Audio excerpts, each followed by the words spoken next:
دائما آبادا على حبيبك خير الخلق كل أمن تذاكر جيران بذي سلام ما زجت دم عن جرام مقلد بدم مولاي يا صل وسلم دائما أبدا على حبيبك خير الخلق كل منزه عن شريك فيما حسنه فجوهر الحسن فيه غير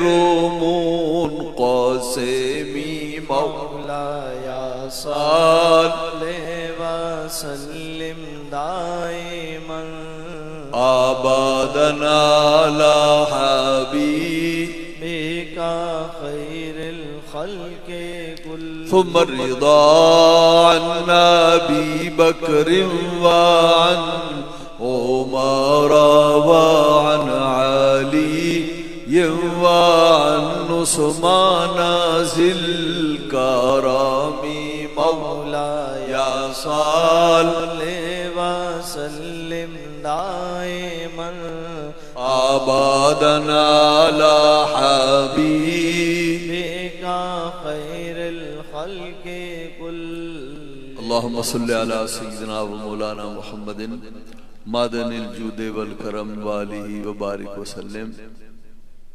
حضرات علماء کرام، معتمدین اہل سنت، میرے دوستو، بھائی اور عزیزوں،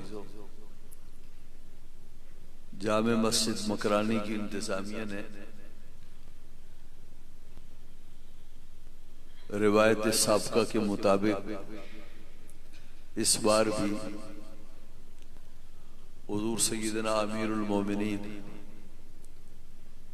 جناب عمر فاروق اعظم رضی اللہ عنہ اور سید الشہداء امام علی مقام امام حسین رضی اللہ عنہ کی یاد میں اس بزم کو سجایا ہے.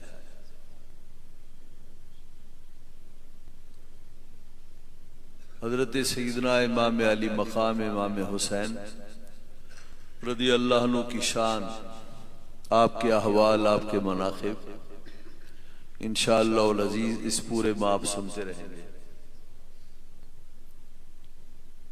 حضرت امیر المومنین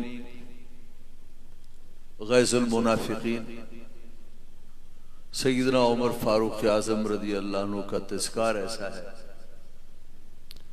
کہ جس سے اہل سنت و جماعت کو آگاہی ہونی چاہیے اور انہیں معلوم ہونا چاہیے کہ شان فاروق اعظم کیا ہے.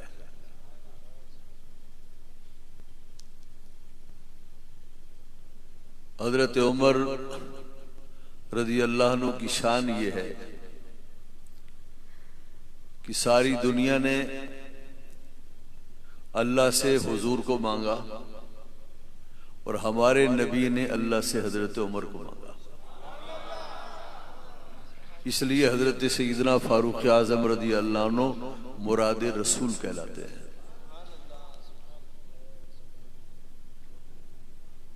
ہمارے ہاں ایک عنوان ہے اولیات کا. ہر زمانے میں، ہر عہد میں کسی نہ کسی بادشاہ کی اولیات ہیں، یعنی اس سے پہلے ماضی میں کسی بادشاہ نے اس چیز کو ایجاد نہیں کیا. پہلی بار ایک بادشاہ نے کسی چیز کو ایجاد کیا تو کہا جائے گا اول اس نے یہ کام کیا. تو ایسے اول کاموں کو اور اول چیزوں کو اولیات کہتے ہیں. حضرت سیدنا فاروق اعظم رضی اللہ عنہ اولیات کے معاملے میں پہلے کے عہد کے بادشاہوں اور ملوک سے سب سے زیادہ اولیات آپ کی ہیں.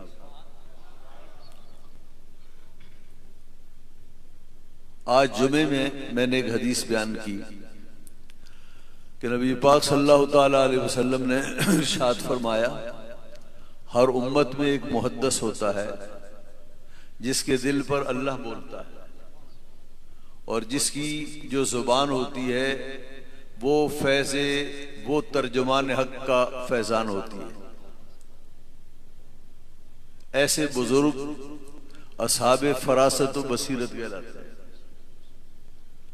حضرت فاروق اعظم رضی اللہ عنہ کی بصیرت کی گواہی حضور نبی پاک صلی اللہ علیہ وسلم نے ارشاد فرمائی اور آپ کی گواہی حضور نے دی اور فرمایا ہر امت میں ایک محدث ہوتا ہے, میری امت کا جو محدث ہے اس کا نام عمر ہے. یعنی حضرت عمر کی وہ شخصیت ہے کہ ان کے دل میں جو اختراع ایجاد کی کیفیت پیدا ہوتی ہے وہ اللہ رب العزت کے فیضان سے ہوتی ہے. اس میں ان کی کسی لالچ ہوس حرص کا کوئی تعلق نہیں ہوتا. یہ محض خداداد بصیرت سے وہ چیزیں دل میں پیدا ہوتی ہیں. تو حضرت عمر کی اولیات بے شمار ہیں.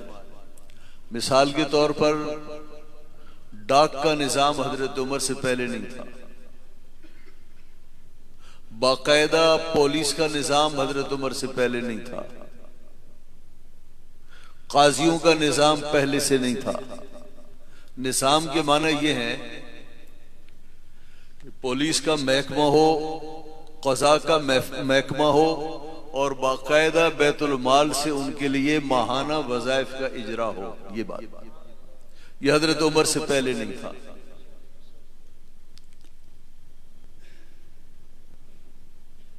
بیت المال کا قیام حضرت عمر سے پہلے نہیں تھا.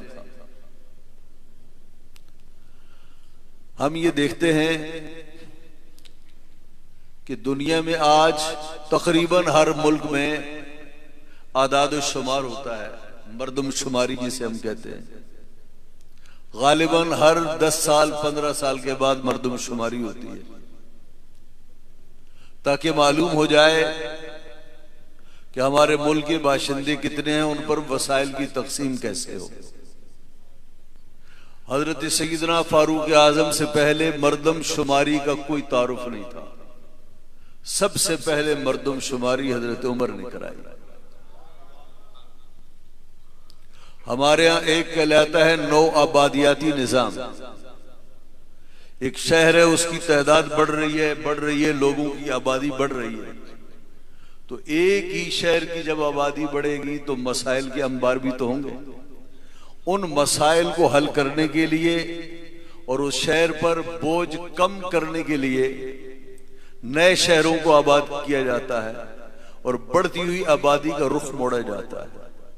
حضرت سیدنا فاروق اعظم نے اپنی ثوابداد, اپنی خداداد صلاحیتوں کے بلبوتے پر نئے نئے شہر اسی کام کے لیے آباد کیے.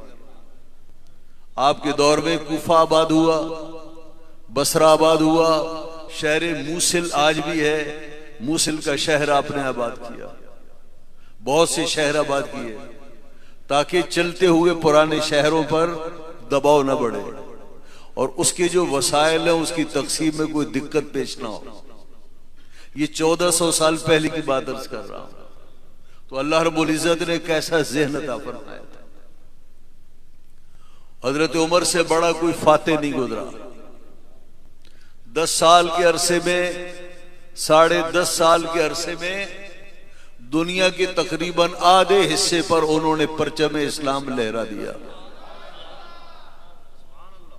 کیا شام, کیا عراق, کیا اردن, سمرقند, بخارا, کوفہ تو آپ نے آباد کیا.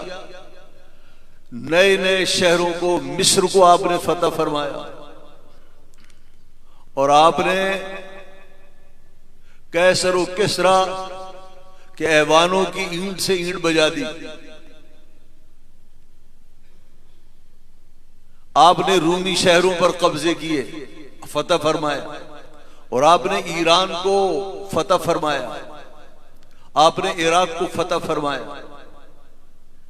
یہ ساری چیزیں، یہ سارے شہر، یہ سارے ممالک حضور سیدنا فاروق اعظم رضی اللہ عنہ کی زندہ نشانیاں ہیں۔ بہت عظیم الشان انسان، بہت عظیم الشان انسان۔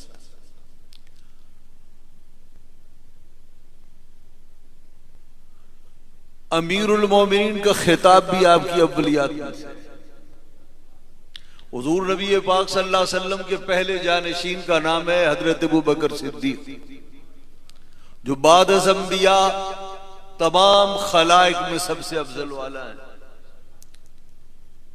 حضرت ابوبکر صدیق کا لقب کیا تھا؟ خلیفۃ رسول اللہ، خلیفہ رسول۔ جب حضرت عمر آئے تو حضرت عمر کس کے خلیفہ ہوئے؟ ابوبکر صدیق۔ تو پھر خلیفہ رسول اللہ، پھر خلیفہ خلیفہ خلیفہ خلیفہ، تو یہ تو لانے لگ جائیں گے۔ تو پھر امت نے آپ کے لیے جس خطاب کو پسند کیا وہ ہے امیر المومنین۔ تو سب سے پہلا خطاب امیر المومنین کا حضرت سیدنا فاروق اعظم کو ملا۔ امیر المومنین سب سے پہلے آپ بنے، اور درے کا سب سے پہلے تعارف بھی آپ نے کرایا، درہ فاروقی۔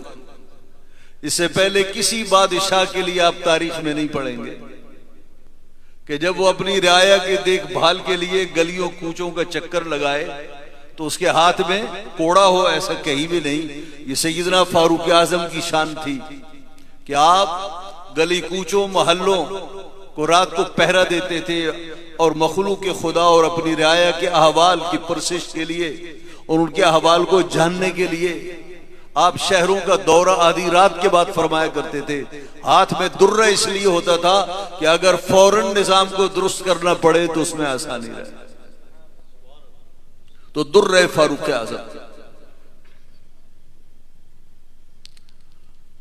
حضرت فاروق اعظم رضی اللہ عنہ، اللہ نے مزاج میں سختی پیدا کی، اور یہ سختی امت کے لیے باعث رحمت بنی۔ حکمران دل سے مہربان ہونا چاہیے اور ذہن میں سخت گیر ہونا چاہیے۔ آپ کی سخت گیری نے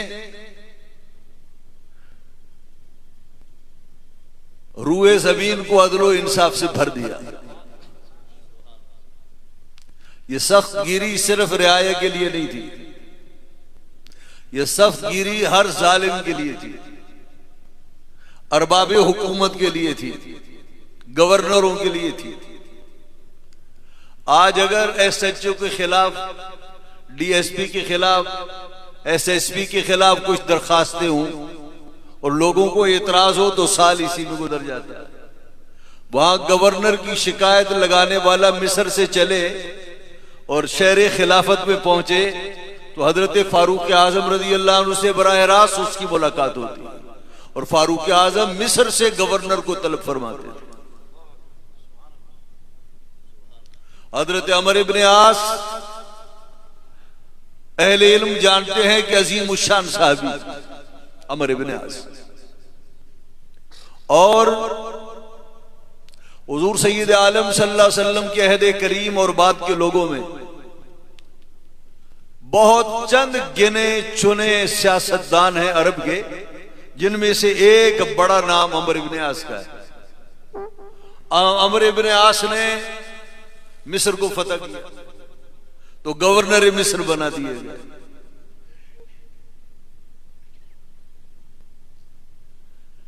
گورنروں پر نظر رکھنے اور ان کے احتساب کرنے کے لیے حضرت عمر رضی اللہ عنہ خداداد صلاحیتوں کے مالک تھے۔ تو آپ نے کہا کیسے کیا جائے؟ ہر کوئی شکایت بھی ہو سکتا ہے، نہ لگا سکتے، ہو سکتا ہے گورنروں سے ڈر اور خوف۔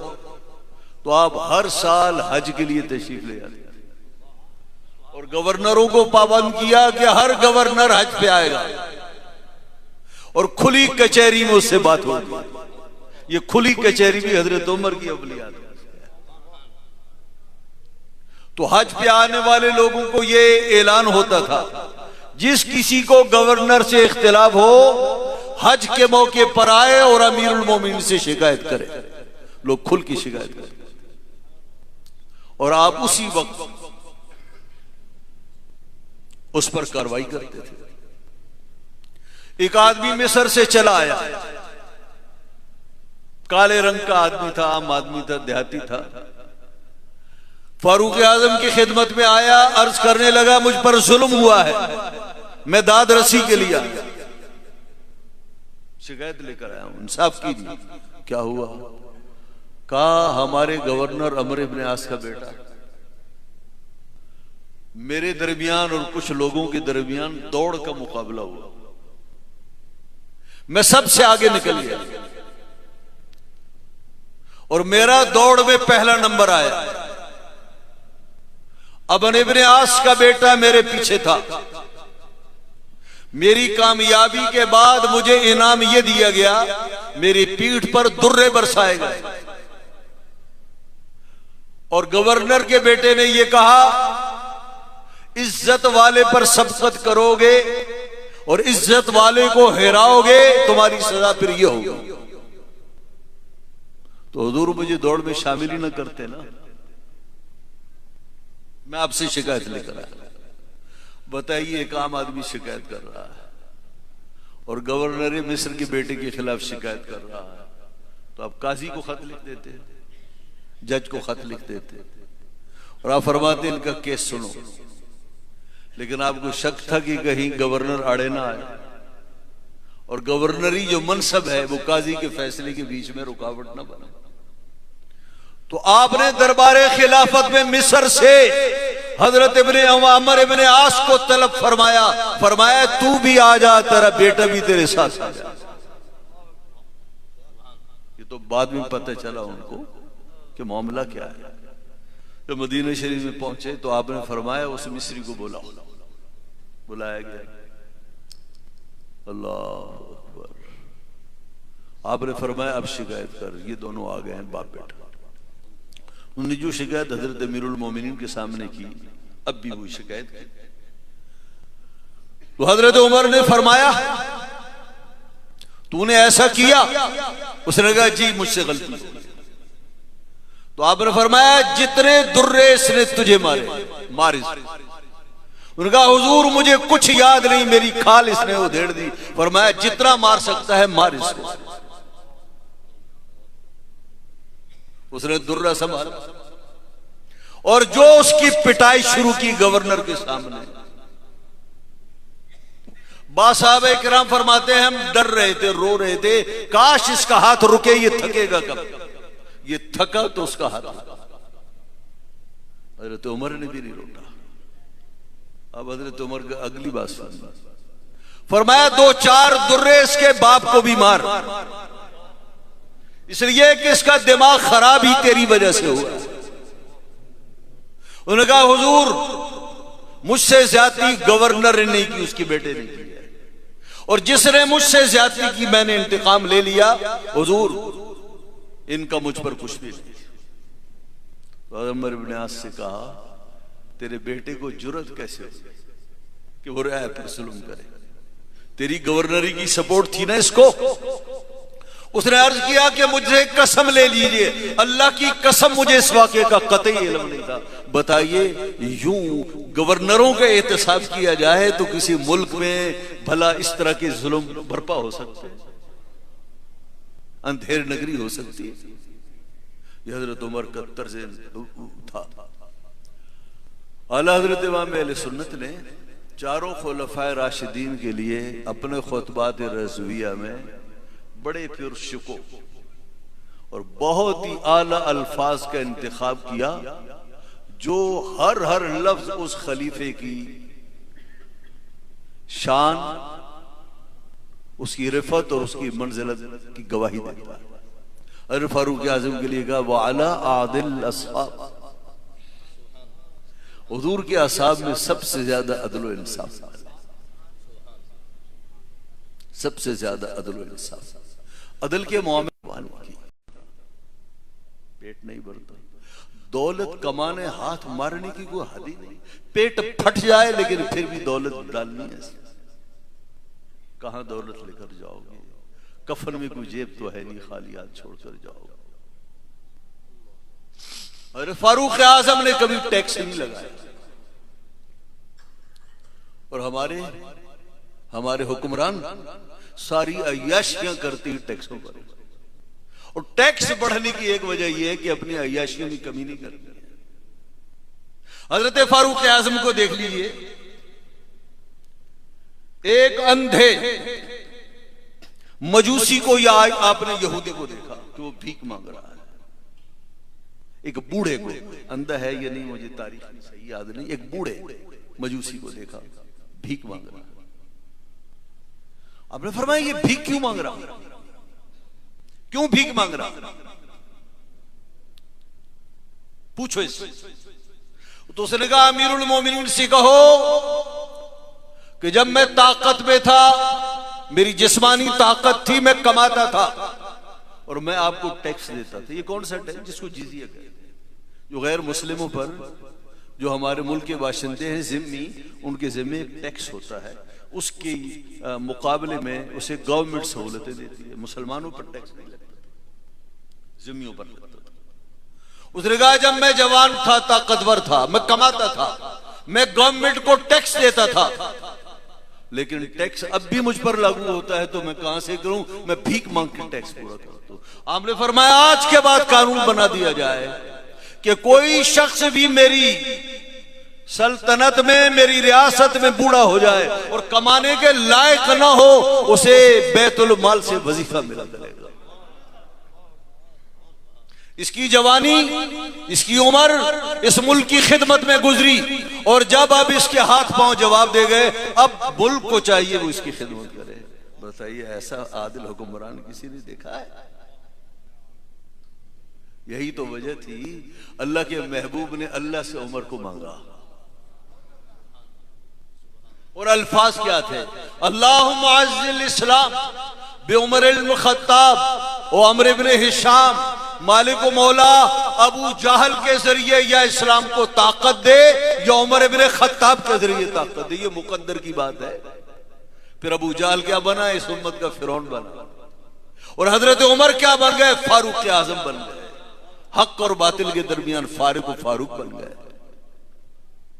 نبی پاک صلی اللہ علیہ وسلم نے حضرت عمر کو اللہ سے مانگا اور اللہ نے عمر عطا کیا، اور حضور صلی اللہ علیہ وسلم نے جو چیز مانگی کیا خوبصورت چیز مانگی، اور اللہ نے اپنے محبوب کو کیا تحفہ عطا فرمایا، اس امت کے لیے کیا تحفہ عطا فرمایا۔ رات کو دعا ہوتی ہے، یہ رات کو دعا کی، اے اللہ اسلام کو عزت عطا فرما۔ عزت کی بات ہو رہی ہے تو حضرت عمر کا وجود کیا ہوا؟ اسلام کے لیے باعث عزت ہوا۔ اس لیے کسی نے کہا تھا عمر کے بعد اسلام روئے گا، اسلام رویا، اور جب تک حضرت عمر تھے اسلام کی بہاریں چار دانگے عالم تھے۔ ادھر سے دعا مانگی حضور نے رات کو، صبح وہی عمر جو نبی پاک صلی اللہ علیہ وسلم کے قتل کے لیے تلا ہوا تھا، حضور نے ادھر سے دعا مانگی، اور اگلے دن صبح دروازہ کھٹکھٹایا، قتل کے ارادے سے گئے تھے، اور جا کر حضور کی بارگاہ میں خود قتل ہو گئے، اور عرض کیا یا رسول اللہ عمر حضور کا کلمہ پڑھنے کے لیے۔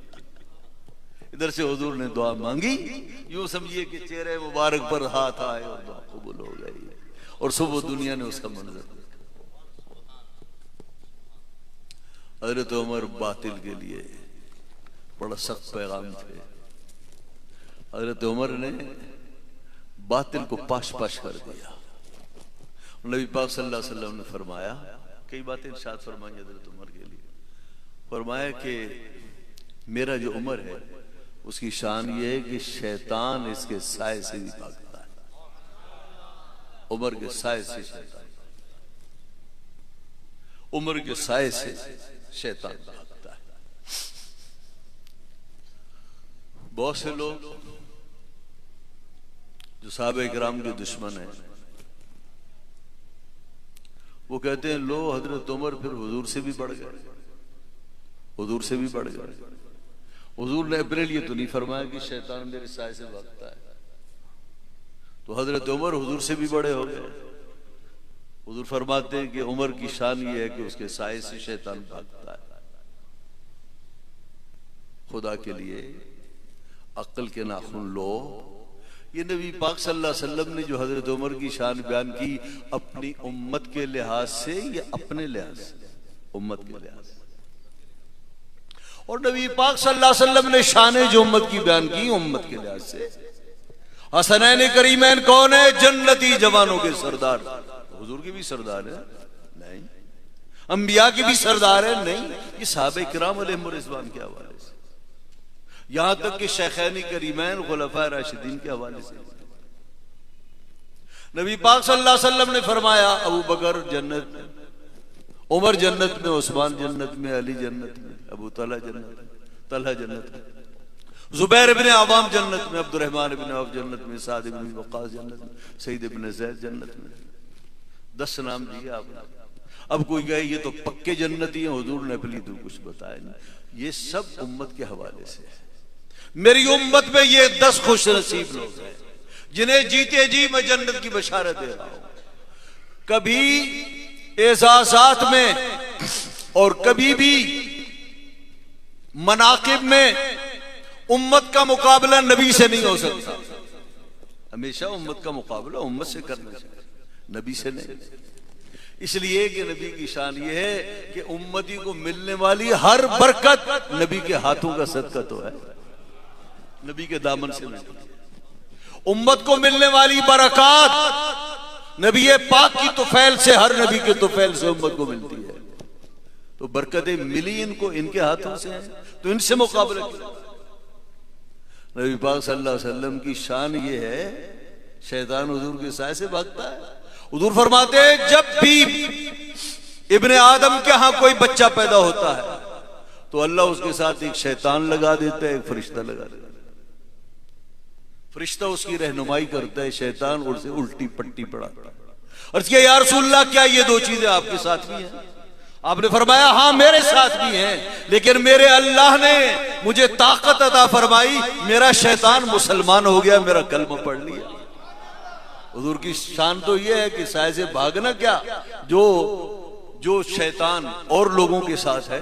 نبی پاک صلی اللہ تعالی علیہ وسلم کی باری آئی تو اللہ نے اپنے محبوب کی بارگاہ میں اسے مطیع و فرمانبردار بنا. تو اس لیے امت سے مقابلہ نہیں. اللہ رب العزت ارشاد فرماتا ہے شہداء زندہ وَلَا تَقُولُوا لِمَنْ يُقْتَلُ فِي سَبِيلِ اللَّهِ أَمْوَاتٌ بَلْ أَحْيَاءٌ وَلَكِنْ لَا تَشْعُرُونَ. شہید زندہ ہیں، لیکن پورے قرآن میں کہیں دکھا دو کہ انبیاء بھی زندہ، آپ کو نہیں ملے گا قرآن میں. تو کیا کہا جائے گا کہ شہید کی شان نبی سے بڑھ گئی؟ نہیں. اس لیے کہ قرآن کریم کا یہ فرمانا شہداء زندہ ہیں یہ بتا دیا کہ جب نبی کے متبعین زندہ ہیں، نبی کا دامن پکڑنے والا زندہ ہے، تو بتاؤ جس کی وجہ سے اللہ نے اسے مرنے کے بعد اور وصال اور شہادت کے بعد بھی اسے حیات و زندگی کا رتبہ بخشا، تو بتاؤ جن کے دامن سے وہ وابستہ ہے ان کی زندگی کس شان کی. بات ایک کے بارے میں بتائی جاتی ہے اور عقل مند کو یہ اشارہ ہوتا ہے کہ اوپر کے لوگوں کو خود سمجھ لو. ہمارے علماء نے لکھا ہے کہ انبیاء کو احترام نہیں ملتا. انبیاء علیہ السلام کو خواب میں جو بدخوابی ہوتی ہے انبیاء علیہ السلام اس سے محفوظ ہے، اس لیے کہ یہ شیطانی دخل سے ہوتی ہے، کچھ نہ کچھ مداخلت ہوتی ہے. یہاں تے انبیاء علیہ السلام کی ازواج بھی اس سے پاک ہیں. تو اللہ نے شیطان کو انبیاء سے اتنا دور رکھا کہ نہ ان کے خواب میں آ کر دخل اندازی دے سکتے ہیں اور نہ ہی ان کی ازواج کے معاملے میں مداخلت کر سکتے. اللہ نے یہ شان عطا فرمایا. یہ حضور سیدنا فاروق اعظم رضی اللہ تعالیٰ عنہ کا یہ مقام ہے. یہ حضور کے ایسے زبردست صحابی ہیں. کاش ہمارے حکمران اور دنیا کے حکمران حضرت سیدنا فاروق اعظم کی سیرت سے کچھ سیکھ لیتے اور آپ کی سیرت میں جو اللہ نے خوبیوں سے عبارت بنائی 1% 1000% کچھ خوبیاں آ جاتی تو آج اسلام کا نقشہ مسلمانوں کا نقشہ بدلا ہوا معلوم ہوتا، کچھ اور سا معلوم ہوتا. تو اللہ تعالی ہمارے حکمرانوں کو نبی پاک صلی اللہ علیہ وسلم کے ان غلاموں کی ہسٹری، ان کے سوانے پڑھنے کی توفیق عطا فرمائے. نہیں پڑھتے، ہاں، اور جو مجھے یقین ہے جس دن پڑھا اللہ تعالیٰ دل پگلائے گا اور ان کے دل میں اچھی باتیں آئیں گی. تو حضرت فاروق اعظم کون ہے؟ اس امت پر اللہ کا انعام ہے، انعام. ایسی حکمرانی کسی نے نہیں کی، ایسا عدل و انصاف کسی نے کی. تو اللہ نے ہمت، جرأت، علم، دین، یہ ساری خوبیوں سے حضرت عمر رضی اللہ عنہ کو نوازا تھا. تو دعا کرنی چاہیے کہ اللہ رب العزت ایسی ہستیوں کی عقیدت و محبت عطا فرمائے، اور کچھ نہیں تو کم سے کم آپ کی سوانی کی جو سچی باتیں ہیں وہ قوم تک پہنچائی جائیں اور اسے دل سے تسلیم کیا جائے. اللہ رب العزت فاروق اعظم کی برکتوں سے، جو آج بیت المقدس میں مسلمانوں کو مارا جا رہا ہے اور یہودیوں کا قبضہ ہے، اللہ عمر جیسا کوئی شیر پیدا کرے اور بیت المقدس ان کے تسلط سے آزاد ہو جائے. آج فلسطین پر جو مشکلیں انہیں درپیش ہیں اور جو ان کو مارا پیٹا جا رہا ہے، حقوق انسانی کے نام لینے والی تنظیمیں گنگ ہو جاتی ہیں. یہ معاملہ مقبوض و کشمیر میں ہے. آج ساری امت کو عمر یاد آتے ہیں، صلاح الدین ایوبی یاد آتے ہیں، عمر بن عبدالعزیز یاد آتے ہیں. تو اللہ رب العزت ان ہستیوں کی برکتیں عطا فرمائے اور ان کی برکتوں سے ہمارے حکمرانوں کو کچھ غیرت عطا فرمائے اور اس امت پر ظلم بند کرنے کی انہیں توفیق عطا فرمائے. اللہ رب العزت ہماری انتظامیہ کو جنہوں نے اس کا اہتمام کیا ہے، اللہ اس کی جزا خیر عطا فرمائے. ہمارے مہمانان گرامی تشریف لائے، اللہ ان کا آنا باعث اجر بنائے. وآخر دعوانا الحمدللہ رب العالمین.